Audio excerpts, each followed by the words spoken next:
during the course of this conference, there was a lot of positivity about whole food plant-based diets.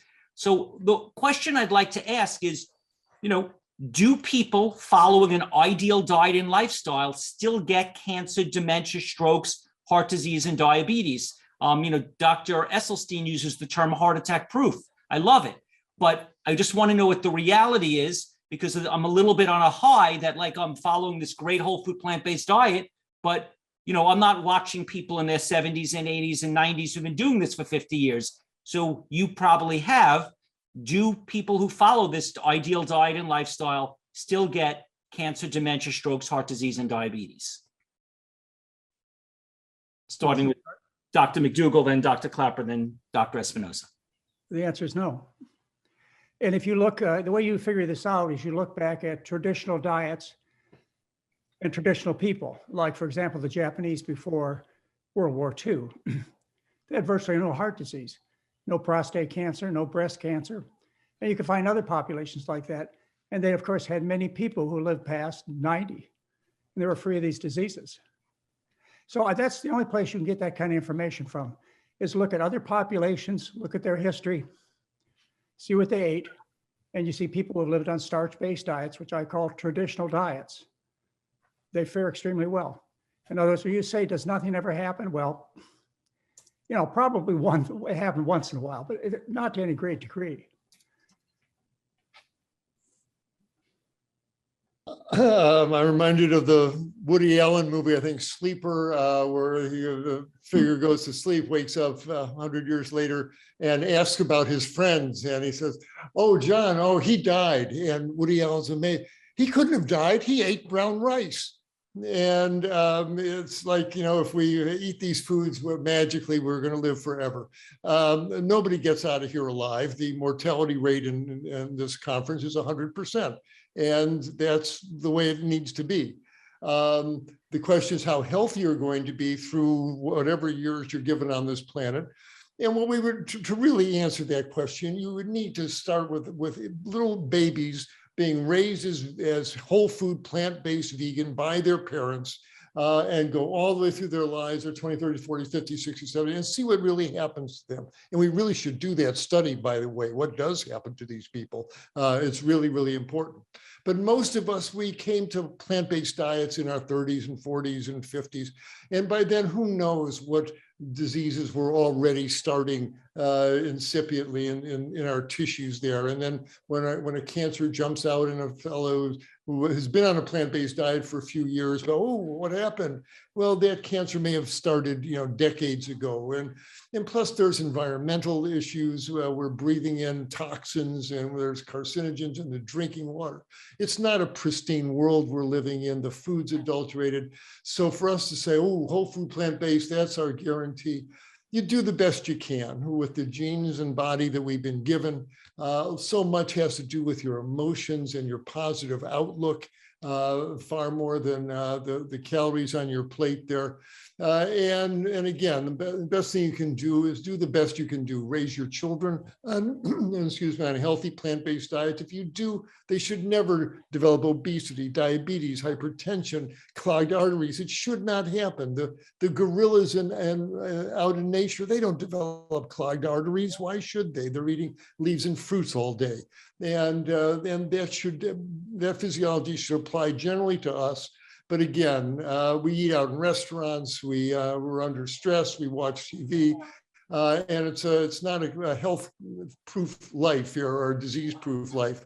So you do the best you can, and every plant-based meal you have makes the planet more healthy and makes it a better future for everyone who comes after us. I think that's even more important. So do the best you can, eat a lot of plants, don't eat any animals. So I'm reminded, so when I started doing this 25 years ago or so, I was going into just regular medical school, but I didn't know much about natural foods or tofu or anything. So I decided to work in health food stores. Back then, there were not a lot of whole foods. So there were the dingy old health food store that's dusty with the black cat on top of the counter. And I worked in a few of those. And I decided to learn about foods and so forth.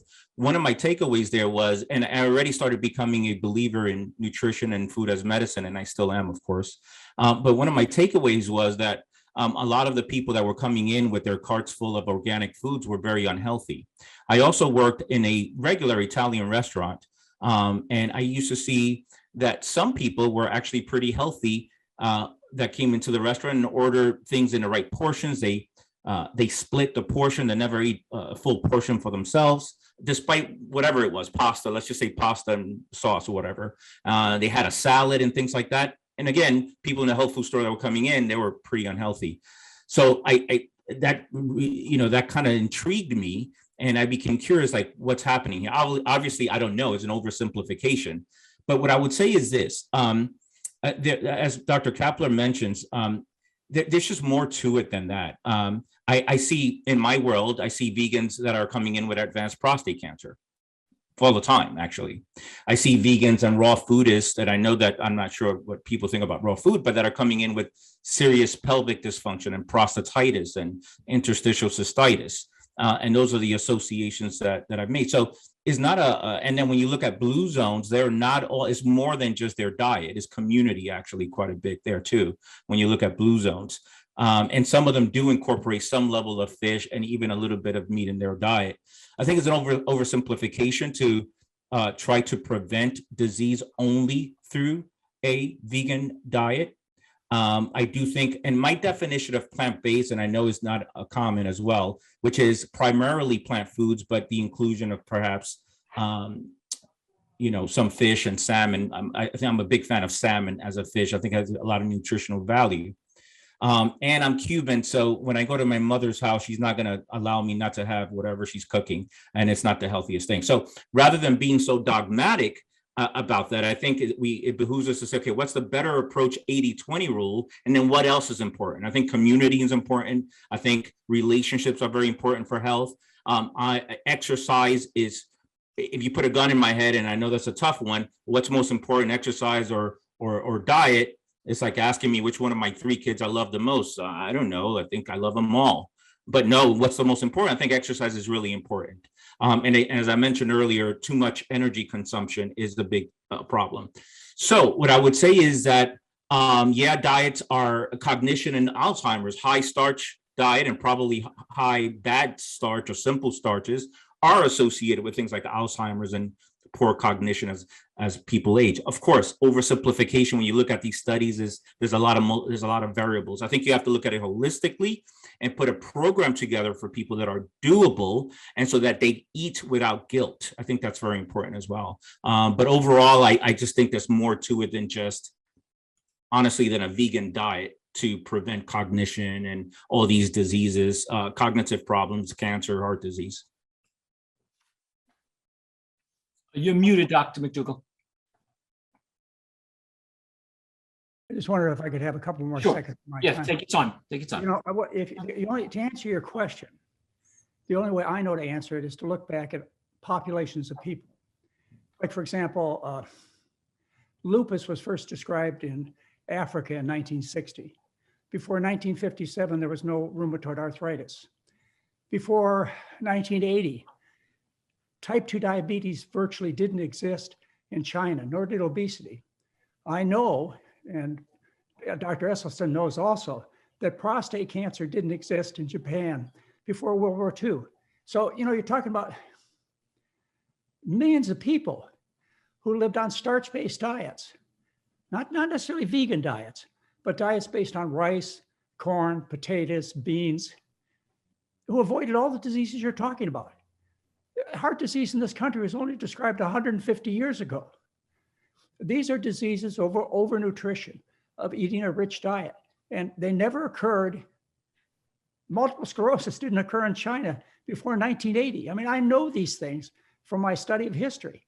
So if, to answer your question, Steve, which is a really important one, is there a possibility? Is there a place to go? Yeah, you have to look back at the way people used to eat. And these people, I want to point out, some exercised, many didn't. all of them had stress in their life. They had divorces, they had fights, they had children who went wrong. I mean, these kinds of things have been around forever, but it's the food that changed, particularly in the last 50 years. So, you know, I can pretty much assure you that these diseases can be avoided. Infectious disease is a whole different thing. You know, they had those problems back then. Lack of medical care, they had those problems back then, but they didn't die of dietary diseases ever. If I may, as it relates, 30 seconds, quick, as it relates to prostate cancer, it's simplification to why, as to why Asians have lower risk, and then when they move to the US, they have higher risk. Certainly is dietary, that's one component. Environmental toxins, which has increased throughout the years, is another, more pesticides and so forth. But to you know, they also smoke a whole lot more than we do. So is it, you know, is smoking one of the reasons why they're protected from prostate cancer? So I think that dietarily is an oversimplification. There are clues for sure. Again, with soy, I think soy is fine, but I don't think it's a cure. Some people drink soy or eat a lot of soy as a cure for prostate. There is no one food that's a cure. And the other thing, Asians make a chemical from soy that the rest of us don't. When they consume soy, some of the chemicals are converted to enol, and enol seems to be protective against prostate cancer. But the rest of us don't have the enzymes to convert diacetyl and some other chemicals in soy to enol. So there is a genetic component as well that we cannot undermine. Of course, epigenetics is a bigger factor where you turn off the gene or turn on the cancer gene. But in terms of comparing populations, that as it relates to prostate cancer, which is what I know most, it's not apples to apples, I don't think.